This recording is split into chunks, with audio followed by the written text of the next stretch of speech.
မင်္ဂလာပါရှင်မင်္ဂလာပါပြပြလှလှသွားလာလှုပ်ရှားရင်းနဲ့ပဲအခုနေ့လယ်ဘယ်နှစ်နာရီလဲဆိုတော့2နာရီဖြစ်သွားပြီ2နာရီဖြစ်သွားပြီကျွန်မအခုဖျားပန်းလဲပြီးတော့မာလာရေစင်လေးဘာပန်းနေနဲ့ကတ်ထားလဲဆိုတော့ကျွန်မပြမယ်နော်မာလာရေစင်ကတ်ပါလို့တိုက်တုံးခရေကစပြီးတော့အဲ့တုန်းကလည်းအင်တင်လောက်တာနော်ကျွန်မရဲ့တီချယ်နဲ့ကျွန်မရဲ့ညီမလေးပေါ့နော်တငယ်ချင်းညီမလေးစုလို့တိုက်တွန်းတာကျွန်မမကပ်ဘူးနဲ့စဉ်းစားနေအခုတော့ကပ်ဖြစ်သွားတော့လဲသူကအလေးကျင်ပဲပေါ့နော်မကပ်ရရင်မနေနိုင်ဘူးဖြစ်သွားတော့အခုမလာရေးစဉ်ဘာပန်းနေကတ်ထားလဲလို့ပြမယ်တကယ်တော့အလုပ်ကိစ္စနဲ့ဈေးတွေဘာတွေသွားမေးတာပေါ့နော်ပစ္စည်းပို့ဖို့အတွက်ဈေးသွားမေးနဲ့ပန်းတန်းဖြတ်သွားတော့ပန်းတွေ့တာနဲ့ဝယ်လာခဲ့တာလေအစိမ့်နကန်ကုသိုလ်ပေါ့နော်ကျမကတ်တိုင်းလဲတိုက်တွန်းတဲ့သူတွေကုသိုလ်ထပ်တူရပါတယ်ရှင်ကျမလေးပွင့်ဖက်တွေကိုမချွေတော့ဘူးသိလားပန်းနေကအရန်လှနေတော့လေဒါအဖက်ကြီးပါသွားတယ်ဒါကတော့ဒါကကြတော့အဖြူဆွတ်နှင်းစီအဖြူနှင်းစီကျမအဲ့ဖြူရာတွေကိုကြိုက်တယ်ကျမအမေလည်းအဲ့လိုဖြူလေးတွေကြိုက်တယ်ဘာကြောင့်လဲဆိုတော့လေဖျားပန်းအိုးဆိုလဲညမမောင်မှာဒီလိုမျိုးအဖြူလေးတွေပန်းကတ်ထားရင်လေဟိုဖျားเจ้าဆောင်လင်းတယ်လို့ခံစားရတယ်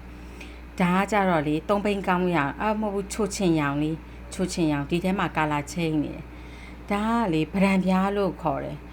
မဟုတ်ဗရန်ပြားလည်းမဟုတ်ဘာလဲရွှေနှင်းစီဆိုလားပဲမှုေးတာတော့ဒီပန်းနေအရန်ကိုမှုေးအီနေရသိလားဟိုရေမှုေးတွေဖြန်းเสียမလို့နှင်းစီတော်တော်ကြီးကိုမှုေးနေတာ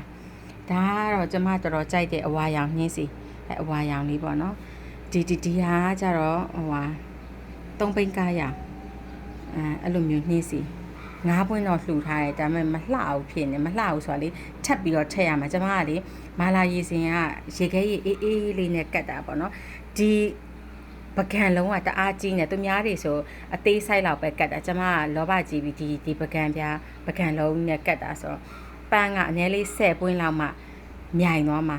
ဒါပေမဲ့ကိုကလည်းဈေးသိမ်းချိန်ဟိုဒီပစ္စည်းပို့ဖို့အတွက်ဈေးတွေသွားမင်းနဲ့ပန်းတဲ့တွေ့လို့ပေါ့နော်ဝယ်လိုက်တာပေါ့ဒါကတော့လက်ခေါ်ဦးကျမရဲ့ဒီအိမ်အဝင်ဒီကောင်တာစပွဲပေါ့နော်အဲ့မှာဒါလက်ခေါ်ပန်းဒါကျမနတ်တဖြူအရေးဖြန်းထားတာဒါတော့ကျမအိယာနာမှာထားတဲ့အိုးလေးပေါ့ဒါလည်းနှင်းစီပန်းအနီရောင်လေးပဲ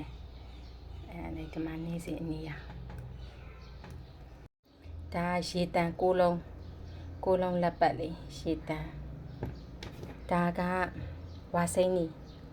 လက်ပတ်လေး